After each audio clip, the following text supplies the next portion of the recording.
Hi everyone, welcome back again in the Tutorial Millennial YouTube channel. On today's video, I'm going to show you how to create link for Google Meet. So if you want to start a meeting and you want to be the one who hosts it and you need to create the link, I'm going to show you how. So first open your Google Meet app.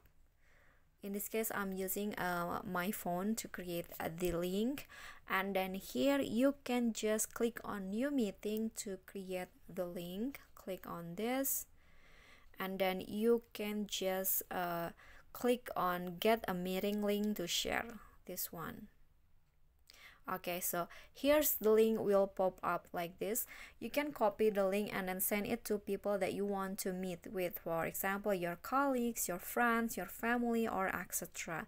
Okay, so you can just copy it like this, and then you can paste it into your designed person, or you can also just click on the share invite and choose where you want to share it.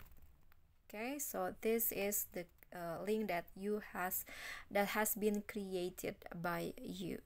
Okay, so that's it for me. If you got any question, feel free to drop it in a comment, and if you like the video, don't forget to click the thumbs up icon and also subscribe our channel. I'll catch you on the next video. Bye bye.